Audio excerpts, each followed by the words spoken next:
Ladies and gentlemen, welcome back to the Chip Over the Top Rugby podcast. I told you I was back. That's two within the space of a week, ladies and gentlemen. If you are new here, welcome. And if you've been here before, welcome back. Now, we are just 1 week away from Christmas. Monday is a week away from today. So that is Christmas Day. And then obviously Boxing Day is Tuesday.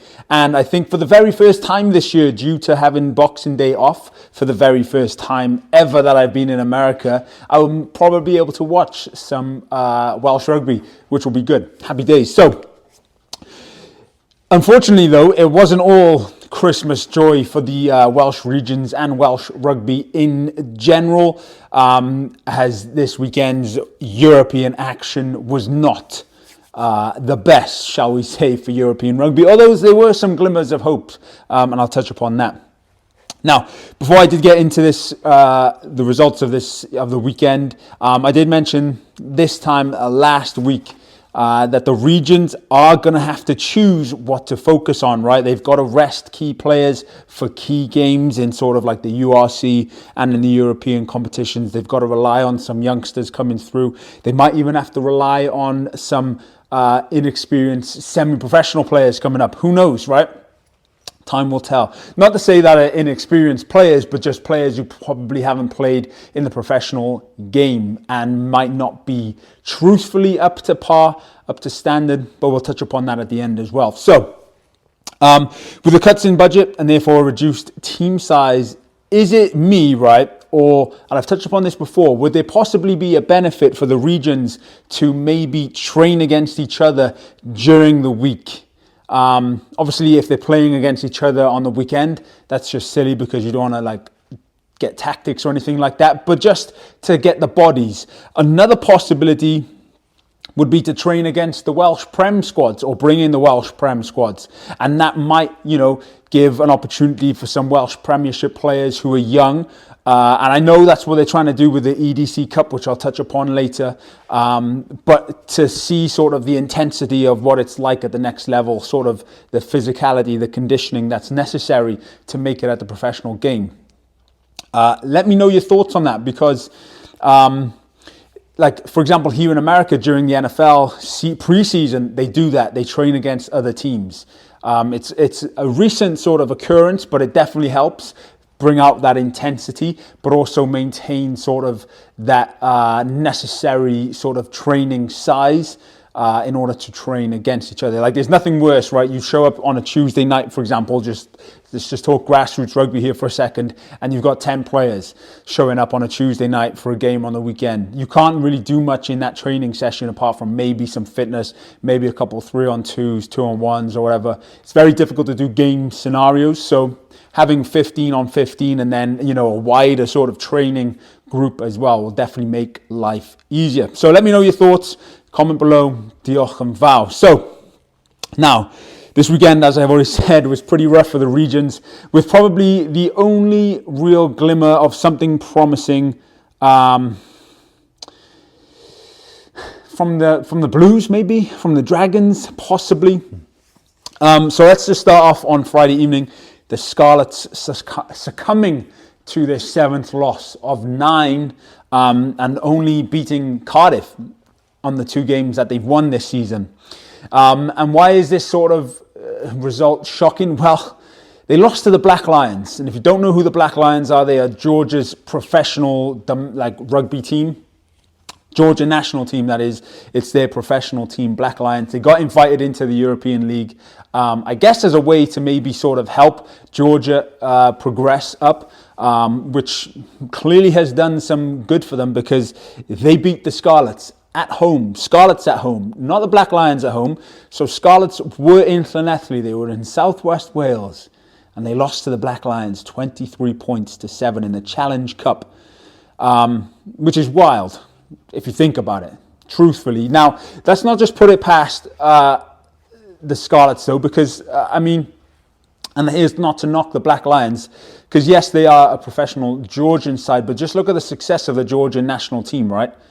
The week prior, they almost beat Gloucester, right? So they clearly do have something going for them. But, yeah, a shock defeat for Scarlets without 16 players, but that doesn't necessarily mean there wasn't experience throughout the side. On paper, that Scarlet side is still pretty good. Obviously, relatively speaking, but there's not something right with the Scarlets. They haven't been firing on all cylinders this season. I'm not entirely sure exactly what it is. I know they were without Sam Costello, who's been a key talisman for getting things going for them. But Johan Lloyd has been filling in very well. So I just don't know what's happening there. But yeah, interesting. We'll see what happens moving forward. On the back of that defeat, on the brighter side, was the next two performances for the Regions. On Saturday, the Dragons narrowly losing to Po in the last action. Po crossed the whitewash and denied the Dragons a good victory. The score 24 points to 21. One of the key points from that game is the Dragons did come away with obviously a losing bonus point, but they were without sort of talisman winger Rio Dyer, and I'm not entirely sure what the rationale was behind that. Maybe he just picked up a knock the week prior and they were resting him again. That is the downside of not having depth at like high quality depth, that is, of like Rio Dyer standard, for example, to bring in someone as a replacement to help the team. I just wonder if he was in there, maybe they would have won. Who knows, right? Time will tell. And then the big one on Saturday, under the lights at the Arms Park, Cardiff v Bath, with a sizable attendance actually of over 10,000, which was pretty good. One of the biggest for the Regions this season, which was expected because obviously it's just a jaunt down the M4, right? And it's not exactly going to France, Italy or Georgia, like the away fans coming over, right?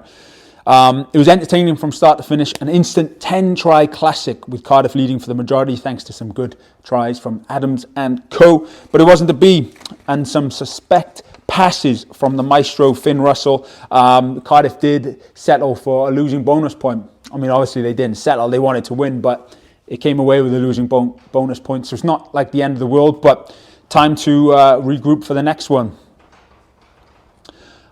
Which is obviously going to be on Boxing Day and around Christmas, which I'm looking forward to. So now moving on to Sunday. The Ospreys travelled to France in hopes of doing what they did previously and securing a double against Montpellier, but it wasn't to be. Montpellier coming away with a big win, 38 points to 5. Now, it's not exactly easy goings for the Ospreys. Montpellier is sitting at top of the top 14, or they're in the top 14. So you just look at the standard of rugby that's being played in the top 14 right now. The French are just playing very well, and they have stars throughout. They have the budgets, triple the budget of the Ospreys, right? So they have the likes of Paolo Garbisi, who is a talisman for Italy at number 10. I rate him very highly, and I think he's actually a very good player if you watch him closely. They have Sam Simmons. They even have the likes of Cobus Reinach, the Springbok 9, coming off the bench. Like, if you can have someone like him coming off the bench who just won the World Cup with the Box, yeah, I mean, it's going to be difficult going for the Ospreys. But it's not like the Ospreys travelled lightly either, right? Yes, they did have some youngsters, and they did have a couple players pull out. Morgan Morris and Keelan Giles pulled out right before kickoff, I believe. But they still had George North, Dewi Lake, and sort of Adam Beard in amongst it. So they did have experience there, but it just wasn't to be, and it was a sobering loss for them, especially after the big win the week prior away to Benetton. So now this does beg the question, doesn't it? Where do the Regions go from here? Now, I know we're only in December, right? The Six Nations is 1 month away. We've got to endure another 6 months of the URC and obviously European tournaments. But the budgets are dropping the season after. With the budgets dropping the season after, the EDC will come into play, which will hopefully sort of bridge the gap between the semi-professional game and the professional game. But I also wonder, is there something that can be done throughout the year? Let me know your thoughts on this below. Comment below. And if you like this video thus far, make sure you give it a thumbs up and obviously subscribe for more content coming soon. But let me know your thoughts on this. Do you think that in order to bridge the gap even closer, there needs to be some sort of training camps? Not necessarily, maybe throughout the year, or maybe off-season time, which is like almost like it's like an open invite for the semi-pros and the professionals to sort of get who aren't breaking the Welsh team in, right? They're not on the cusp of being the next sort of like Dan Bigger or something like that, but they have potential to help the regions, which could then in turn help Welsh rugby out. To have sort of training camps where it's like fitness, skills. I know this shouldn't be the case, right?